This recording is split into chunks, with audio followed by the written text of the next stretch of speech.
नमस्कार, बाखबर में आपका स्वागत है। मैं हूं राघवेंद्र सिंह। बाखबर में आज हम बात करेंगे सियासी माहौल में कुछ सरगर्मी बढ़ने की। दरअसल आज नामांकन पत्र वापसी की तिथि खत्म हो गई है और दोपहर में 3 बजे के बाद मध्य प्रदेश का सियासी सीन क्लियर हो गया है। उसमें 5 तो भाजपा के बागी हैं और 6 कांग्रेस के बागी मैदान में हैं। लेकिन आज हम बात करेंगे भाजपा और कांग्रेस के चुनावी अभियान पर। उसकी वजह यह कि भाजपा पहले से इलेक्शन के मोड पर आ गई थी, इसलिए भाजपा के दिग्गजों में प्रधानमंत्री नरेंद्र मोदी, गृह मंत्री अमित शाह, उनके राष्ट्रीय अध्यक्ष जेपी नड्डा से लेकर मुख्यमंत्री शिवराज सिंह चौहान, ज्योतिरादित्य सिंधिया, नरेंद्र सिंह तोमर और कैलाश विजयवर्गीय, प्रहलाद पटेल जैसे नेता मैदान में थे। लेकिन आज हम करेंगे कि कांग्रेस ने भी इस बार कल से महाअभियान की शुरुआत की है।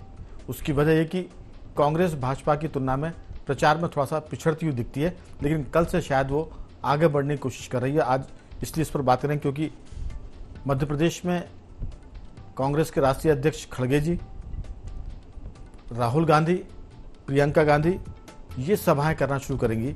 18 सभाएं तो इन तीनों नेताओं की होंगी, खड़गे, राहुल गांधी और प्रियंका गांधी की। मध्य प्रदेश में पहली बार कमलनाथ 70 रैलियां करेंगे। संभवतः ये उनके मध्य प्रदेश के अब तक के चुनाव अभियान का सबसे बड़ा रैली का एक आंकड़ा होगा। और इस पूरे मामले में हमेशा की तरह दिग्विजय सिंह पर्दे के पीछे काम करेंगे, क्योंकि जैसे दिग्विजय सिंह फ्रंट में आते हैं, मंच पर आते हैं, तो भाजपा बंटा ढार का नारा बुलंद करके उनको पर्दे के पीछे करती है। और कई बार की बातचीत में दिग्विजय सिंह ने कहा भी है कि वो इसलिए बैनर, पोस्टर और सभा में नहीं जाते क्योंकि उससे पार्टी के वोट कम हो जाते, घट जाते।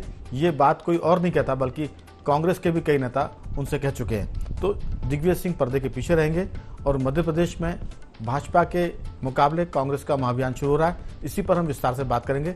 चर्चा के लिए हमारे साथ मौजूद स्टूडियो में हमारे वरिष्ठ पत्रकार श्री रमेश शर्मा जी, स्काइप पर रहेंगे पत्रकार और महाविद्यालय में अध्यापन का काम करने वाले डॉक्टर राहुल रंजन, और फोन लाइन पर जुड़ेंगे सामाजिक सरोकार से जुड़े गांव देहात की हवा से वाकिफ रमेश सिंह जी।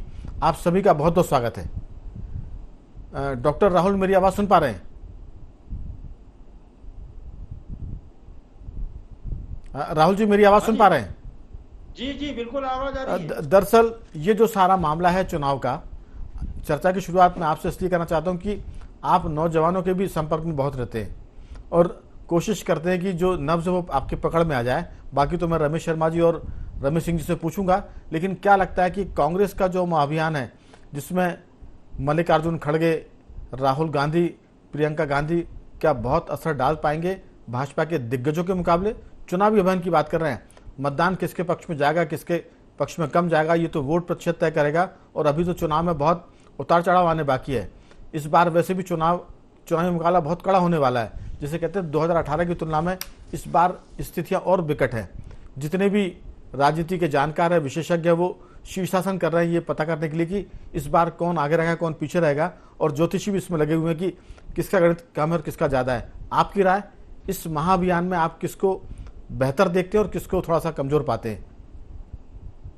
राघवन जी, सीधी बात यह है कि इस समय अभियान तो जो भारतीय जनता पार्टी ने बहुत पहले शुरू कर दिया था अपना, कांग्रेस भी इस अभियान में चल रही थी, छुटपुट स्थिति में चल रही थी, उतना जोश आया नहीं था। कमलनाथ अपनी रैलियां कर रहे थे, कमलनाथ अपने रोड शो कर रहे थे, दिग्विजय सिंह पीछे से सपोर्ट कर रहे थे। मेरी आवाज आ रही है? हाँ, आ रही है आपकी बात जी। हाँ जी। तो दिग्विजय सिंह बैक से सपोर्ट ही कर रहे थे, लेकिन फ्रंट में आ नहीं रहे थे। क्योंकि सबसे बड़ी दिक्कत क्या आती है कि दिग्विजय सिंह जब भी फ्रंट में आते हैं तो एक उनको जो मुख्यमंत्री काल का उनका जो रहा है, मतलब जो जनता ने सहा है, या फिर बाकी राजनीतिक दलों का जो उनके पीछे जो नजरिया है, वो अचानक बदल जाता है। लेकिन भारतीय जनता पार्टी ने भी जो अपनी शुरुआत की थी चुनाव अभियान की, बहुत पहले कर दी थी। आप ये देखो कि जब प्रत्याशियों की घोषणा नहीं हुई थी, उसके पहले अमित शाह जी और नरेंद्र मोदी जी तो लगातार उनके दौरे मध्य प्रदेश में हो रहे थे। मैं समझता हूं कि अभी 9 सालों के इतिहास में, मध्य प्रदेश के 18 सालों के इतिहास में इतने प्रधानमंत्री और गृह मंत्री के दौरे यहाँ हुए नहीं जितने दौरे हुए। लेकिन सब ये बात जरूर चुभती है भारतीय जनता पार्टी के पक्ष में ना हो, तो उनको ऐसा लगता है कि हमारे पक्ष की बात नहीं हो रही है। लेकिन सीधी बात यह है कि मोदी जी और शाह जी के आने के बावजूद भी यहाँ उतना जोर, उतना जोश पकड़ नहीं पाया भारतीय जनता पार्टी के, या तो प्रत्याशी हुए जिनके समर्थन में आए, या कार्यकर्ता हो जो बात कर रहे थे कि बूथ टू बूथ, बूथ पर के जाकर हर नीचे से लेकर के ऊपर तक का जो कार्यकर्ता है वो बिल्कुल सक्रिय हो जाएगा, जी। लेकिन वो बात आप दिखाई नहीं दे रही।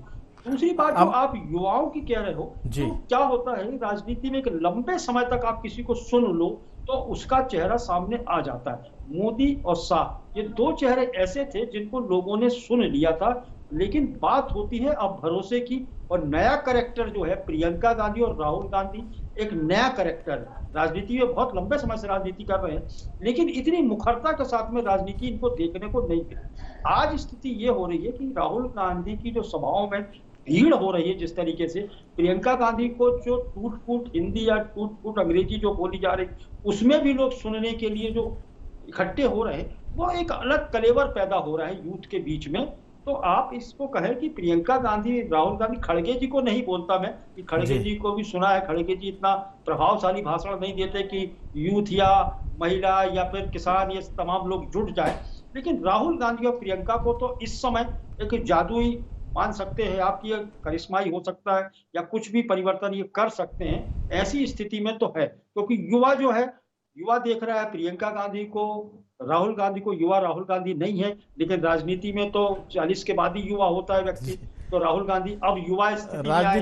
राजनीति में तो राहुल जी कभी कभी कोई बूढ़ा होता नहीं, वो तो सदा युवा रहता है, चिर युवा रहते हैं, इसलिए 50 जी 50 के बाद तो यौवन शुरू होता है ना जी राजनीति का। जी तो अब ये कह सकते हैं कि यौवन की स्थिति में है राहुल गांधी, तो बिल्कुल राजनीति का भी यौवन है उनका, बिल्कुल तो फर्क पड़ेगा। और ये जो अब जो अभी स्थिति जो मैं समझ पा रहा हूँ जी कि अब मोदी जी की सभा और शाह जी की सभा, या केंद्रीय नेतृत्व में जिनको भी स्टार प्रचारक बनाया गया, उनकी सभा इतनी प्रभावशाली नहीं होगी जितनी प्रभावशाली और जितनी भीड़ इनमें राहुल गांधी की और प्रियंका गांधी की सभाओं में जुटने वाली है। तो इससे आपको ये लग रहा है कि थोड़ा सा जरूर प्रत्याशियों की सूची बाद में आई है और सब चीज धीरे धीरे शुरू हुआ है, लेकिन जोर पकड़ने में आगे वो कछुआ और खरगोश वाला जो किस्सा है वही लग रहा है, दिखाई दे रहा है कि आप पहले आपने दौड़ लगा ली थी और फिर आराम करने लगे तो कछुआ आगे निकल गया। तो कांग्रेस की स्थिति यह है कि ऐसा ना हो कि कांग्रेस इस मुहिम में आगे निकल जाए, ऐसा अभी तक तो दिखाई दे रहा है। बिल्कुल, लेकिन एक बात और है,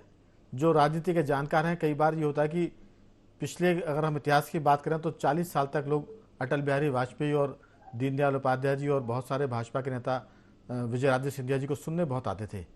भीड़ इतनी आती थी कि सड़कें जाम हो जाती थी और मैदान फुल हो जाते थे, लेकिन मत पेटियां थोड़ी सी खाली रह जाती थी।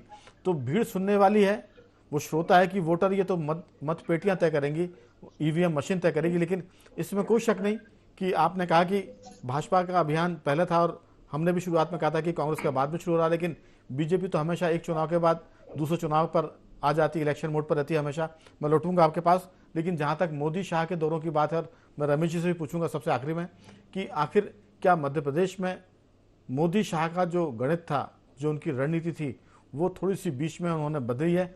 कई बार आजकल तो T20 का मैच चलते हैं, उसमें एक स्ट्रेटेजिक टाइम आउट होता है कि खेल के बीच में वो 3-4 मिनट का टाइम आउट लेते हैं।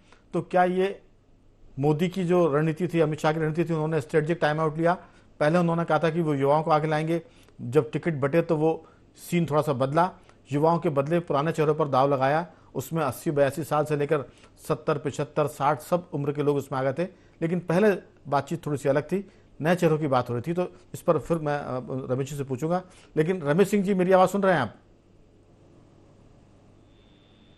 हाँ, हेलो। हाँ, दरअसल आज 3 बजे के बाद से मध्य प्रदेश का चुनावी सीन लगभग साफ हो गया है। कौन बागी है और कौन माने गद्दार है, ये सब चीज़ें फिक्स हो गई हैं। बागी शब्द में इसलिए नहीं जोड़ूंगा क्योंकि बगावत तो लोग करते हैं व्यवस्था के खिलाफ। यहाँ लोग जो भी पार्टियां छोड़ रहे हैं, बदल रहे हैं, वो पार्टी के साथ बगावत कम गद्दारी ज़्यादा है। लोग बागी शब्द इस्तेमाल बड़ा पॉजिटिव वे में होता था, व्यवस्था के खिलाफ बगावत का। शर्मा जी चाहे तो अपनी बातचीत में इस पर भी रोशनी डाल सकते हैं। लेकिन अभी जो पार्टी के प्रति गद्दारी करके वो मैदान में है, वो भी सीन साफ हो गया है। लेकिन कल से कांग्रेस महाअभियान शुरू कर रही है, बीजेपी का महाअभियान चल रहा है पहले से ही। नरेंद्र मोदी की कई सभा हो चुकी है, अमित शाह आ चुके हैं, जयप्रकाश नड्डा कर रहे हैं, शिवराज सिंह चौहान खुद अपने आप में एक बड़ा चेहरा है, नरेंद्र सिंह तोमर है, इसमें कैलाश विजयवर्गीय हैं, ज्योतिरादित्य सिंधिया, बड़े नाम है ऐसे। आपको लगता है कि जो बीजेपी का अभियान है, उसके मुकाबले राहुल गांधी, प्रियंका गांधी वाड्रा और जो खड़गे साहब हैं वो कितना असरदार साबित हो सकते हैं चुनाव की दृष्टि से? मतदान तो अपनी जगह है, आपकी राय? राघव जी, मतदान में रिजल्ट क्या होता है वो एक अलग चीज है, लेकिन राहुल गांधी और प्रियंका गांधी के जो रैली है उनमें जैसे राहुल रंजन जी ने बताया कि भीड़ बहुत हो रही है, तो हकीकत बात यह है कि भीड़ बहुत ज्यादा मायने नहीं रखती। उनको देखने चले जाते, प्रियंका गांधी को तो देखने ही जाते बहुत सारे लोग। मैंने देखा संसद में भी कुछ सांसद उनकी फोटो देखते रहते बीजेपी के सांसदों के वीडियो आए थे, तो वो एक अलग चीज है। लेकिन जो गंभीरता और जो अमित शाह और मोदी की बातों में, और खासतौर से वो उन देश के रमेश सिंह जी अपने विचार व्यक्त कर रहे थे कि राहुल गांधी और प्रियंका की गांधी की सभाओं में अगर भीड़ आती है तो उसके क्या मायने और ये महाअभियान कितना चलेगा। मैं एक जानकारी इसमें और जोड़ दूं कि दिग्विजय सिंह भी 60 रैलियां करेंगे, 70 रैलियां करेंगे कमलनाथ जी, और इस बार दिग्विजय सिंह भी मुकाबले में है जनता से और सीधे कनेक्ट होने के, वो 60 रैलियां करेंगे। जी रमेश सिंह जी कहिए अपनी बात की बातों को आम आदमी, उनने छवि ऐसी बन चुकी है कि आम आदमी गंभीरता से नहीं लेता। मेरा कोई दुर्भाव नहीं है उनके प्रति, उससे ज्यादा गंभीरता से बात तो कमलनाथ की सुनते, दिग्विजय सिंह की सुनते। मोदी और अमित शाह की जो बात होती है, वो जो कहते हैं उसका असर होता है, उसे गंभीरता से लेते। वोट भले किसी को देख, ये अलग बात है, लेकिन उनने देश की अंतर्राष्ट्रीय स्तर पे, राष्ट्रीय स्तर पे, नीतिगत मसलों पे, कूटनीतिक और रणनीतिक मसलों पे देश की जो एक अभेद छवि बनाई है, वो आम आदमी के अवचेतन मन में घूमती रहती है और उसे गंभीरता से लेते। अब आता हूं मैं कि आज पर्चा वापसी हो गई, तो अब बीजेपी अपने नीतिगत कुत्ते खोलेंगी। कांग्रेस ने अपना घोषणा पत्र जारी कर दिया, किसानों के मामले में उसने घोषणाएं की है और बहुत सारी घोषणाएं की है, तो इसका असर आम आदमी पर पड़ा है। मैंने देखा है कि आम आदमी उन चीजों की बात कर रहा है। अब बीजेपी को उनको काउंटर करना है, तो मुझे ऐसा लगता है कि बीजेपी अपने नीतिगत मुद्दों को अमित शाह और मोदी के माध्यम से आम आदमी के सामने रखेगी। उसको क्या आम आदमी को देना है, बहुत सारी बातें हैं, आम आदमी इंतजार कर रही है कि बीजेपी इन मुद्दों पे क्या कहती है। तो मेरा अनुमान है कि मोदी और अमित शाह के माध्यम से बीजेपी उनको सामने लाएगी। और जहां तक भीड़ का सवाल है, तो भीड़ कतई वोटिंग पैटर्न का या वोटिंग परसेंटेज का कई मापदंड में नहीं मानता। हर एक की उसमें भीड़ जाती है, लेकिन वोटों में वो कन्वर्ट हो जाए जरूर नहीं है। कांग्रेस के लिए एक सबसे महत्वपूर्ण फायदे की बात यह है कि 20% वोट जो मुसलमानों के है वो उसे एक मुश्त मिल रहा है, वो उसका पक्का वोट बैंक है। तो ये जो तुष्टिकर आचार, बीजेपी हिंदुओं का जो वोट बैंक है वो एक मुश्त जाता नहीं है। बीजेपी भी ये समझ चुकी कि धर्म के नाम पे मतलब बहुत ज्यादा नैया पार नहीं होने वाली, वो 370 भी खत्म कर दें, राम मंदिर भी बनवा दें। और राघवेंद्र जी, हिंदुओं की हालत तो यह है कि भगवान राम का भी वो अवतार करा दे तो हिंदुओं को एकजुट नहीं कर सकते। तो ये कांग्रेस के पक्ष में एक प्लस पॉइंट है और बीजेपी को यहाँ थोड़ी सी घटत मिलती। लेकिन बीजेपी ने जो 20 साल में काम किए हैं ग्राउंड पे, शिवराज सिंह ने, चाहे उस गरीब आदमी के लिए हो, SC ST के लिए हो, किसानों के लिए हो, बहुत बुनियादी काम किए हैं, वो आम आदमी के जानकारी में है। लेकिन अब वो कांग्रेस की घोषणाओं को आगे ये क्या देना चाहते हैं आम आदमी को, इसका इंतजार कर रही है। बिल्कुल, अमित शाह मोदी के माध्यम से ये चीजें आएंगी ऐसा मुझे लगता है, क्योंकि असली अग्नि परीक्षा जो वक्ताओं की है, जो रैलियों की है, वो अब शुरू होगी। कांग्रेस के बाद मोदी और शाह की रणनीति बदलेगी। ये किस मुद्दे पर बात करते हैं, क्या बात करते हैं, उसका वो काउंटर करेंगे और उसके हिसाब से रणनीतिक चेंज आएगा दोनों ही पार्टियों में। बिल्कुल रमेश सिंह जी, मैं लौटूंगा आपके पास। शर्मा जी, दरअसल बात डॉक्टर राहुल रंजन की कि भीड़ बहुत आती है सुनने के लिए राहुल गांधी और प्रियंका को। राहुल गांधी के भाषण में एक तरह का जजमेंट होता है। उन्होंने अभी कहा तेलंगाना में कि भाजपा को 2% वोट मिलेंगे, जो वहाँ CM है KCR वो जाने वाले हैं। और दूसरी बात, वो जो भाषण देते हैं उसमें जजमेंट ज़्यादा होता है, वो निर्णय सुनाते ऐसा लगता है। तो कई हो सकता है युवाओं को ये पसंद आता है और जो थोड़े से संजीदा होते हैं वो इसको अलग ढंग से थे। जैसे रमेश सिंह जी जो बात कर रहे थे कि वो उनकी जो छवि बन गई है, कई बार उसका भी असर पड़ता है। तो लेकिन अभी जो हम बात कर रहे हैं कि महाअभियान और भाजपा के अभियान की, तो 70 सभाएं रैलियां करेंगे कमलनाथ, 60 करेंगे दिग्विजय सिंह जी, फिर उसमें कांतिलाल भूरिया, सुरेश पचौरी, अरुण यादव, अजय सिंह राहुल, ये भी सभाएं लेंगे। लेकिन जो जहां तक बात है कि नरेंद्र मोदी 8 नवंबर को गुना, मुरैना, पथरिया, सिवनी, लखनादौन पहुंच रहे हैं, सीधी पहुंच रहे हैं, सतना के दौरे करेंगे। फिर वो 8 नवंबर को भी मध्य प्रदेश के दौरे पर रहेंगे।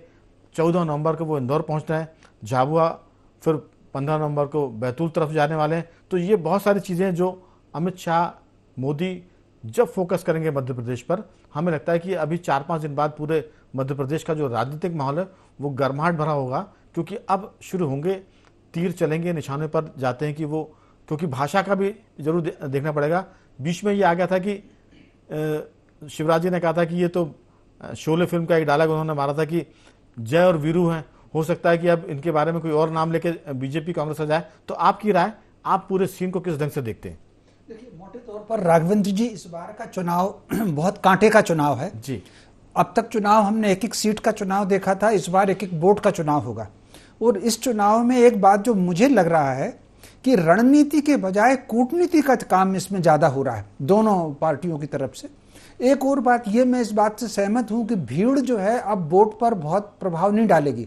उसका कारण यह है कि 99% मतदाता ये तय कर चुका है कि उसको वोट किसको देना, कौन भाजपा को जाएगा, कौन कांग्रेस को जाएगा, वो लगभग मतदाता के मन में तय है। वो सभा में जाए या ना जाए, 99% का मन नहीं बदलेगा। एक बात ये हुई। दूसरा, राहुल गांधी जी ने जो भारत जोड़ो यात्रा निकाली थी, उसके बाद से उनकी छवि में परिवर्तन आया है और लोग उनको देखने सुनने आने लगे हैं। प्रियंका जी को कांग्रेस ने योजना पूर्वक बिल्कुल इंदिरा जी के लुक में, आप अगर देखेंगे तो उनका बोलने का अंदाज, उनका गर्दन हिलाने का अंदाज, उनके कपड़ों का अंदाज, तो उन्होंने इंदिरा जी के लुक में उनको प्रस्तुत किया है। तो उनका आकर्षण पहले दिन से है, ये दोनों का आकर्षण है। लेकिन इन दोनों की सभाओं से नया वोट बदलेगा, बढ़ेगा या कम होगा, इसकी मुझे संभावना नहीं है। इतना तय है कि अगर पॉजिटिव प्रभाव पड़ेगा इनकी सभाओं का, तो इनके समर्थक मतदाता का मत प्रतिशत बढ़ जाएगा। ठीक उसी प्रकार अगर हम देखें तो मैंने जो कूटनीति की बातचीत की, आप अगर देखें, भाजपा इससे पहले संगठन पर और कामों पर बहुत ज़्यादा जोर देती थी, चेहरों पर कम ध्यान देती थी। ये पहला चुनाव है, भाजपा इसमें चेहरे भी उतार रही है, एक बात। दूसरी बात, कहीं ना कहीं वो जो राष्ट्र और संस्कृति का राष्ट्रीय मुद्दा है, वो राष्ट्रीय मुद्दा भी भाजपा ने इस प्रांतीय चुनाव में उतारा है। दूसरी तरफ कांग्रेस की कूटनीति अगर आप देखें तो पूरे देश भर में, मध्य प्रदेश तो छोड़ दीजिए, पूरे देश भर में ओबीसी का जो वोट है वो भाजपा के प्रतिशत में अपेक्षाकृत अधिक आता था। इस बार उन्होंने जो रणनीति अपनाई हुई है, एक तो उन्होंने जो जातिगत जनगणना की बातचीत की है, तो जातिगत जनगणना की जो बातचीत है, तो भाजपा का जो सांस्कृतिक राष्ट्रवाद है ये उसमें सेंध लगाने का है। और अगर आप एक बात और देखेंगे, जहां निर्दलीय खड़े हैं, जहां विद्रोही हैं, वो ज़्यादातर ओबीसी का उम्मीदवार हैं और वो कहीं ना कहीं टिकट काटेंगे। मैं एक छोटा सा उदाहरण देता हूं, जहां से वो प्रियपत लड़ रहे हैं, दिग्विजय सिंह जी के रिश्तेदार हैं, शायद खिलचीपुर या कौन सी सीट है वो, वहां अगर आप देखेंगे तो भाजपा ने ओबीसी को टिकट दिया, तो उनके मुकाबले में किसी और पार्टी ने ओबीसी के, जो कांग्रेस से विद्रोह करके खड़े हुए हैं, वो भी ओबीसी के आदमी हैं। तो कुल मिलाकर के डिवीजन जो होगा वो ओबीसी का होगा। आप अगर निर्दलीय उम्मीदवारों की सूची देख लें तो वो ज्यादातर उसमें ओबीसी के आ रहे हैं। तो कुल मिलाकर के इसमें कूटनीति का बहुत काम हो रहा है। इसके अलावा एक और रणनीति और है राघवेंद्र जी, कांग्रेस ने जो 3 ग्रुप बनाए हैं सीटों के, कमलनाथ और उनकी टीम ज्यादातर उन सीटों पर काम करेगी जो सीटें कांग्रेस के पक्ष में हैं। दिग्विजय सिंह उस सीट पर काम करेंगे, उन 66 सीटों पर जहां जो कांग्रेस कमजोर है और पिछले कई चुनावों से कांग्रेस जहां जीत नहीं पा रही। और ये जो बीच की टीम है वो कहीं ना कहीं बीच के उसमें काम करेगी। तो ये चुनाव बहुत कूटनीतिक वाले चुनाव हैं।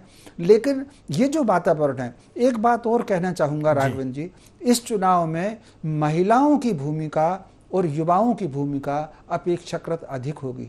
अब पिछले 3 चुनावों से आप देख लें, 2008 से, 2013 से और 2018 से, इन तीनों चुनावों में महिलाओं का मत प्रतिशत पुरुषों की तुलना में अपेक्षाकृत ज़्यादा रहा है। पिछले चुनाव में 73 या 74% महिलाएं थी, उससे पहले 70 थी, उससे पहले 65 थी। तो इस बार जो है अब यहाँ दो बातें हैं, या तो लाडली बहना योजना का अगर प्रभाव ज्यादा होगा तो वो भाजपा के समर्थन में वोट जाएगा, या कांग्रेस की घोषणा 1500 की है वो उसमें फिर कांग्रेस के समर्थन में जाएगा। ये दोनों कार्यकर्ताओं के, दोनों पार्टी के कार्यकर्ताओं के प्रचार पर बहुत निर्भर करेगा। एक बात और जरूर कहना चाहूंगा आधा मिनट लेकर के, कांग्रेस ने जो समर्थन मूल्य की घोषणा की है बढ़ाने की, ये कहीं ना कहीं कुछ प्रभाव डालेगी। इसका भाजपा क्या रास्ता निकालती है ये उनके घोषणा पत्र से साफ होगा। बिल्कुल जी। लेकिन डॉक्टर राहुल, दरअसल महिलाओं की बात जहां तक है, आधी आबादी है, और जो महिला, जो बेटी जिसने 20 साल पहले जन्म लिया था, आज वो वोटर हो गई है।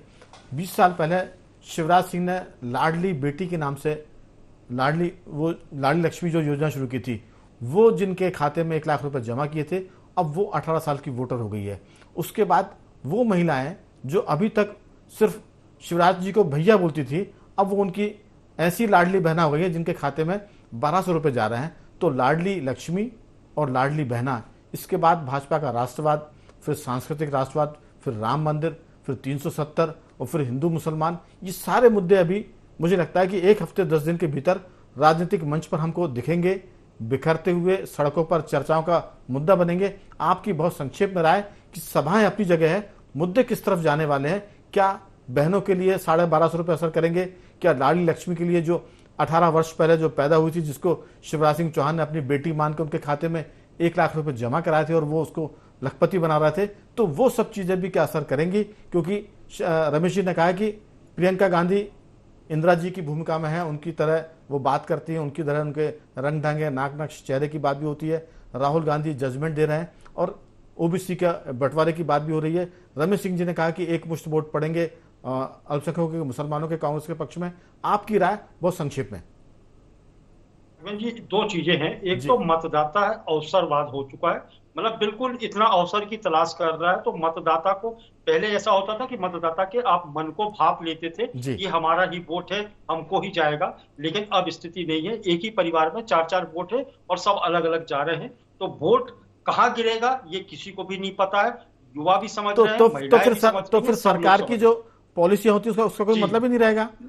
नहीं, पॉलिसी से कोई मतलब नहीं रह गया है। वोटर्स बहुत अच्छे से जान रहा है कि आपने हमको दिया है, आगे दोगे कि नहीं दोगे, आगे दूसरा आएगा वो हमको देगा। तो लाभ की स्थिति में मतदाता मेरा बहुत दोटू कहना यह था कि जो लड़की 18 साल पहले पैदा हुई थी, शिवराज जी ने उनको लाडली लक्ष्मी के नाम से माना और 1 लाख रुपए खाते में जमा किए, वो लड़की और अभी जो लाडली बहना बनी है, ये किस तरफ जाने वाली? क्योंकि इनको तत्काल लाभ मिल रहा है। बहुत 2-3 वाक्यों में आपकी राय।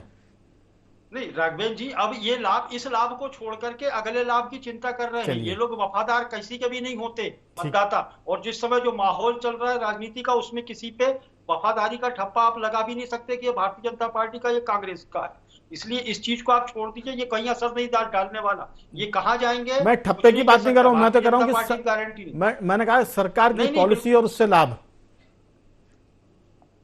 बिल्कुल नहीं, कि सरकार ने जो पॉलिसी घोषित कर दी है उसके ऊपर भी लोग सोच रहे हैं, और जो आने वाली सरकार जो सत्ता में नहीं रही, उसने जो जाल फेंका है उसमें, तो मैं ये समझ रहा हूं कि जो जाल फेंका गया है उसमें फंसने की ज्यादा संभावना है। ठीक, रमेश सिंह जी आपकी राय बहुत संक्षेप में 10-20 सेकंड में पूरी करें।